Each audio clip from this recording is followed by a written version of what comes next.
Jadi kalau ada perintah ataupun larangan itu semata-mata karena Allah sayang kepada kita.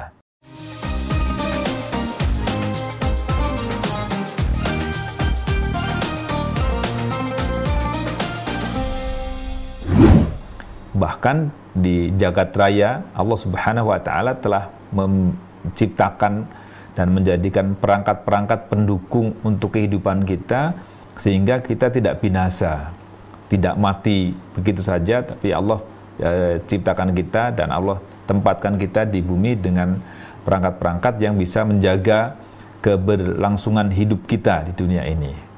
Maka di banyak kesempatan kita jumpai Allah melarang kita melakukan pekerjaan ini dan itu karena di baliknya ada hal yang berbahaya untuk kita semuanya. Atau Allah memerintahkan kepada kita untuk melakukan A dan B juga yang lainnya dalam rangka mendapat atau mencari maslahat dan manfaat yang akan kita dapat baik di dunia maupun di akhirat. Maka kalau kita perhatikan di ayat ke-29 dari surah An-Nisa ini, Allah berpesan wala taqtulu anfusakum, dan janganlah kalian membunuh diri kalian. Innallaha kana bikum rahima, karena sesungguhnya Allah Subhanahu wa taala itu sangat sayang kepadamu, teramat sangat sayang kepadamu atau Maha Penyayang kepadamu. Jadi Allah Subhanahu wa taala menciptakan kita dan menjadikan perangkat-perangkat bagi kehidupan kita dalam rangka itu semuanya karena Allah Subhanahu wa taala Maha Rahim, Allah Subhanahu wa taala sangat menyayangi kita semuanya. Dan sama sekali Allah Subhanahu wa taala tidak berlaku zalim. Innallaha la yadhlimu mithqala dzarrah. Sesungguhnya Allah Subhanahu wa taala sama sekali tidak berlaku zalim meskipun hanya seberat biji zarrah, seberat biji sawi, atau mungkin dalam konteks kekinian mungkin seberat atom, seringan-ringannya lah, seringan-ringannya atau sekecil-kecilnya perbuatan zalim, sama sekali Allah Subhanahu wa taala tidak melakukan itu.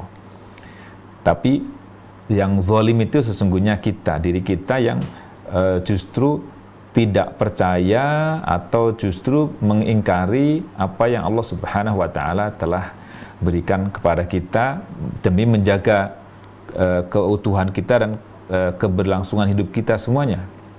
Tapi kita kadang sombong, kadang tidak percaya tadi ya. Jadi kalau kita perhatikan di surah Yunus ayat 44 ini, Allah ingatkan kita semuanya, innallaha la yadhlimun nasa syai'an walakinnan nasa anfusahum yadhlimun. Sesungguhnya Allah tidak menzalimi, sama sekali tidak menzalimi manusia. Walakinnan nasa, akan tetapi manusia itu sendiri yang anfusahum yadhlimun, menzalimi diri mereka sendiri. Jadi sesungguhnya manusia menzalimi diri mereka sendiri. Dan bentuk kezaliman itu adalah ketika manusia tidak menempatkan sesuatu pada tempatnya. Misalnya Allah perintahkan kita agar hanya beribadah dan hanya menyembah Allah Subhanahu wa taala, tapi ternyata sebagian manusia menyembah selain Allah Subhanahu wa taala.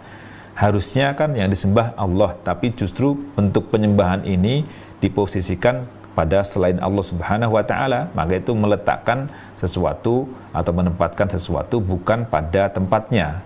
Harusnya penghambaan diri dan penyembahan itu haknya Allah, tapi justru diberikan kepada yang lain.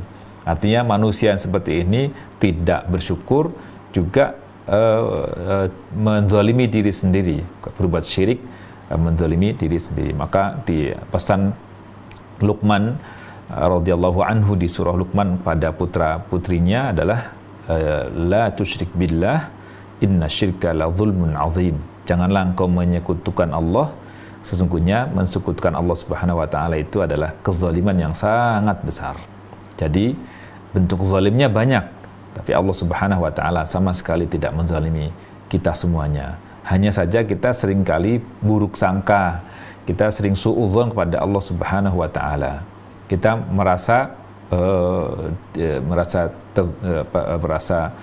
dizalimi oleh Allah Subhanahu wa taala, padahal sungguhnya kitalah yang menzalimi diri kita, kita yang tidak nurut, tidak manut, tidak mengikut apa yang Allah Subhanahu wa taala telah tentukan.